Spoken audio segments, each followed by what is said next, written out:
Hey, hello once again, everybody. Scott Gady on golf. The 2026 U.S. Open is complete. Wyndham Clark is your winner. I wanted to recap everything from the week that was. Quite a long week. I don't really want to go back into, all the scores, all the shots. You saw it, you watched it on TV, but thought it was really impressive what he was able to do. Especially with all the bullshit that was kind of going on around on Sunday. Um, didn't really make a lot of sense to me. I don't really know why people have such an issue with this guy. I get the whole Oakmont thing, but I mean, obviously we're not all perfect. And really, in the aftermath of that, and still to this day, I'm not sure how he handled that poorly at all. He's continued to kind of fess up to it and admit it and try and get on down the road, but for some reason, people just don't want to let that happen. So I don't know. I would have been when he dropped the winning putt if he turned around and grabbed the stones and said, "Hey, suck it." I don't think I would have had any problem with that. I've seen Ryder Cups. I've seen some kind of abusive language at a Ryder Cup. I would say surprisingly none worse than Hazeltine in 2016. Don't know what got into the people of Minnesota, but they were not in a very happy mood that week, despite the U.S. winning handily. But I don't know what was going on with it the whole time. I get that people wanted Scheffler to win. I just don't know what people had against Wyndham Clark. And I mean, you think about it now, looking back last year, he's in a tough spot after Oakmont, but, things worked out. He fessed up to it. He made a donation, probably ended up putting a caddy through college. So, not the worst thing that could happen. So, but now I look at this guy, he's won twice. He won at LACC 2 years ago, 3 years ago, holding off Rory, and then he won at Shinnecock this year. Scheffler wasn't really the guy he held off. It was more Sam Burns. But the fact that, he had Scheffler in his group, he made a little bit of a run. I mean, to me, that's about as tough as it can get, getting the number one player in the world staring you down from the first tee on. So that's a pretty impressive resume at this point. That's two pretty solid wins. And it's kind of funny now. I think Shinnecock's kind of become the place that people go to kind of validate their win. We saw that in 2004 when Retief Goosen won his second at Shinnecock 3 years after winning at Southern Hills. We saw it again in 2018 when Koepka defended, validating his win the year before, 2017 at Erin Hills. And then, of course, now we're seeing Clark validate his win from a couple years ago at LACC. Like him or not, two majors is getting to be a pretty short list. You've got 90 players that have won two majors. That sounds like a lot of people, but in the history of the sport, that's pretty impressive. And then you start to really thin things out from there. Three majors is 47 players, five majors is 21, 10 plus, there's only three, Jack Tiger and Walter Hagen. So, good on Wyndham for holding on and kind of dealing with all the shit. I don't know what went on, but, kind of ignoring all the people that had, their first beer on Sunday. It was crazy. I was listening on the radio once. I'm not sure what hole it was. He made a birdie, and I literally heard nobody clapping. And so, not just kind of the bullshit about people calling stuff out, roll off the green, get in the bunker, all that, but just not even applauding anything in the first place. I just think is kind of poor form. But you know what? It ended up being a great week. I thought it was a great championship. Three players ended up under par. Only five, was it five? One, two, three, four, five. Only six players ended up even par better. Scheffler was in the mix. Sam Burns was in the mix once again. I think Burns probably walks home feeling a little bit better this year. I know he missed putts on 17 and 18, but I think last year I still feel like that's one that really got away. He had a better chance last year. Um, but I think it's good experience. I don't think there's anything really negative to walk away from. It's hard to make putts down the stretch at the U.S. Open, and I know Burns had a better look on 17 than he had on 18. But hey, you can't make every putt, and so I think he had a really good week. Scheffler made things interesting. It was one of the top storylines that we had going into the week. Whether or not this was going to happen didn't really look like it for the first 36 holes, but he had a good round on Saturday with the 69, then worked his way into the final group. So, you know, the win had died down a lot on Sunday, but anything's possible. We saw in 2007, Aaron Badley had a 3-shot lead, triple the first hole, and it's game on with Tiger. So, I mean, anything's possible. At the U.S. Open, we all heard the story about Joaquin Niemann in the first round with the penalty and coming all fighting all the way back to finish at +1 and get a top 7. Tyrrell Hatton also in the top 10. Justin Rose, old man Rose, keeps chugging along. Really only had one kind of not, I wouldn't even say bad round. Had 73 on Saturday. Tommy Fleetwood, T11. Just nothing, couldn't really get it going. Just 2 even par rounds, 2 rounds, 1 over par. And then, of course, there's Xander Schauffele again. Betting on Xander to top 15 at a U.S. Open is pretty much free money. He tied for 11th. Had a really good round on Friday. Couldn't follow it up. Was over par all weekend. 3 over on Saturday, 2 over on Sunday. And Ludwig Oberg, again, a guy that I think he's got to win a major at some point. He really only had one bad round. That was Saturday. He had a 76, but bookended the whole week with a 69 and a 66. So, not a bad week for him at all. So let's talk about the USGA. How they did on the course. I'd have to give them an A for sure. I don't think I've ever said this. I was really surprised how green the greens were still at the end of the week. They weren't brown and they weren't dead, which is what I feel like I've seen in them most of the time. But they talked way up front about how they were going to be watering the greens in between the waves of players on Thursday, Friday. They were watering in the evening, again in the morning. And I think they did what they needed to do because the winds were up pretty hard on Thursday and Friday and Saturday morning. They kind of laid down a little bit as the weekend went on. But if you had that course on the edge and then got those sort of wins on top of it, that would not have been a good situation. So I think after 2004 and 2018, I think they finally learned from their mistakes. And was it the U.S. Open course we all wanted with really firm, fast conditions? No, but it's tough to get that. If you had that and the wind kicked up, it would have kind of been silly golf. So the greens were firm.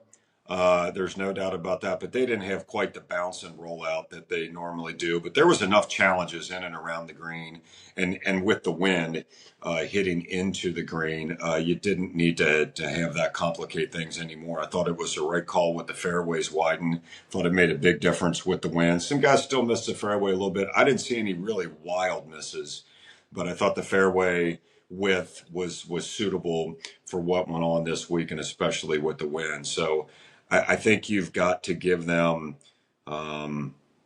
pretty high marks for how the week went. I didn't hear anybody complaining about how the course played throughout the week, and I really didn't see or hear about a lot of kind of disaster holes. I know guys had some bad holes, but we know how it is at the Open. You hit into the front bunker on 11, you hit it out long, it just rolls off the green, then you chip back over to the bunker. I mean, those kind of disaster holes where guys have an 8 or a 9 on a par 3, or it really gets away, balls rolling over the green. I didn't really feel like we saw that at all. So I think the course played really solid. It played really fair, and it kind of played that the way that course is designed and set up to be. So I thought it was a fantastic week. The hardest holes on the week ended up being 14. It's called Tom's Elbow. You're up behind the 9th green and drive, kind of down into a valley, and that's the hole that's kind of got the amphitheater effect, and that saddle green. We had that in one of the videos on Instagram. Probably the best hole out there. That was the toughest hole on the week. The 3rd hole, again, kind of another diagonal drive and then straight in. That was probably maybe the most benign hole on the whole course, but into the wind most of the week. So that was really challenging. And then 10, one of the shortest holes on the course, a blind tee shot over the hill. And I mean, McIlroy, I think, had 50 yards in at one point. McIlroy missed the green twice from really close on Friday and Saturday. His chances were just sunk by how he played 10, 11, and 12. But again, 10 is just, it's probably the best example on the course of just go on, just land the ball on the right side of the green. It's probably the flattest part of the green, regardless where the hole is. You're better off getting out of there with par than trying to skip one in there and get a birdie, and you either come up short or you go long. And when you got long, when that pin was back and you went over the green, there was no guarantee you were going to get the ball on the green. I saw a handful of guys do that, and probably the closest they got after that was 20 feet or so. So, um, after the week, I think with what we got from the fans and whatnot, there was some talk about not going back there. It's just a dumb conversation. It's one of the anchor sites between Shinny, Oakmont, Pinehurst, Pebble Beach. The shit's already scheduled. They're going back there just because some people were jackasses on Sunday. Doesn't mean they shouldn't go back. I think now, after having been there a handful of times, playing twice, I think it's the best championship course in the United States. Is it the best course? You can leave that up for interpretation. I haven't been to nor played Pine Valley. I have at Cypress Point. I mean, there's some really, really great tracks in the country that could be better, but I don't know. We've never held major championships on them. I would say Shinnecock, as far as national championship courses, is probably the best that there is. So I want to finish by talking a little bit about qualifying. I don't know what to make of this. Qualifying is a huge part of the story of the U.S. Open, and so many good stories come out of it. And golf's longest day with final qualifying, it's great. It's good stuff. Um, but you had over 10,000 entrants got in. Only 14 players made it through local and final qualifying to get into the Open. I think only 43 came out of sectional qualifying, and then of the 14 that made it, only three made the cut. And you could argue the guys that made the cut, Jackson Von Paris, he tied for 56th. Um, Merrick Fleming Merrick Fleming tied for 56. Von Paris tied for 61st. Spencer Tibbetts tied for 61st. But you look at, you know, Von Paris, he's a pro golfer, played golf at Vanderbilt. He's been in the U.S. Open before. Merrick Fleming qualified out of South Carolina. I mean, high level elite amateur. Spencer Tibbett, has played in a number of things too. I guess the thing is that we're seeing is just, I mean, yes, it's open. If some clown like me has a .5 handicap, you can get in. But I mean, is it really truly open? Um, like I said, only 14 guys out of 10,000 people that signed up, only 14 guys made it through both levels of qualifying to get into the Open. And then those guys that do make it in are Corn Ferry players making the cut, or Corn Ferry Tour, like elite amateur level players. So I don't know. It's just, it's a lot of people in the field. But when you look at the bottom of the standings, from a score standpoint, it's real similar to what we saw at the PGA Championship. 20 club pros get in. Um, and I think 19 or 18 were the last 19 or 18 guys to miss the cut. And you saw a lot of that here, a ton of scores at the bottom.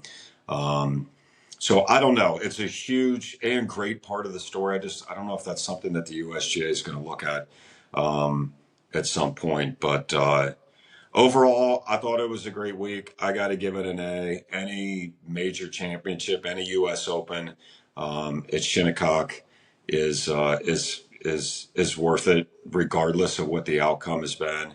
Of the ones that I've covered there, we haven't had like the most super exciting finishes, but just watching the best players in the world play that course under those conditions for 4 days in a row is worth it. And like I said on one of the Instagram posts, if you've never been up there before, not that it's easy to get on, but between Maidstone and Friars Head and Shinnecock, National Golf Links, Sabonic, Fisher's Island, and a great course, Montauk Downs, which is a public course. They're just, and I'm missing a bunch, Southampton. I mean, there are so many good golf courses up there.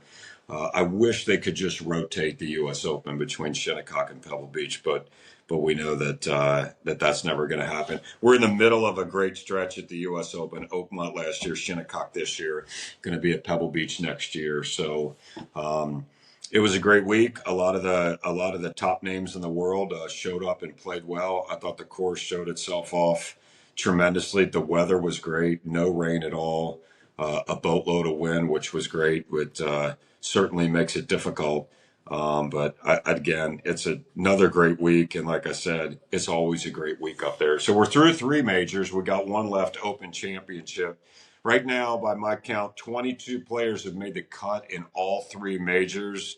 Many names you know: McIlroy, Scheffler, Justin Rose, Cameron Young, Morikawa, Burns, Schauffele, Spieth, Hideki, McNeely, Matty Fitzpatrick, Ludwig, Sam Stevens. That one surprised me a little bit.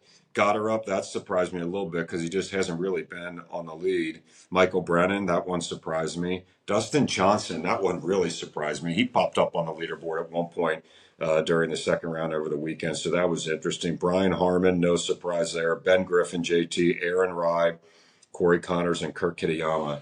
Of those, I think Scheffler leads the way. He's cumulative through all three. Scheffler's 13 under par. Who's behind him? Nearest rival, Sam Burns. So he's 10 under. Or no, he's he is. Yeah, so Burns is next, then McIlroy, then Rose is at 11 under, Schauffele's at 10 under. So I always think that's interesting to keep an eye on the guys that have made. I think at this point, through three majors, that list is a little bit longer than normal. But I do want to have, I need to do this soon. I need to do a quick podcast on major finishes over McIlroy's career and Xander Schauffele's career. Like, it's pretty sick and really impressive.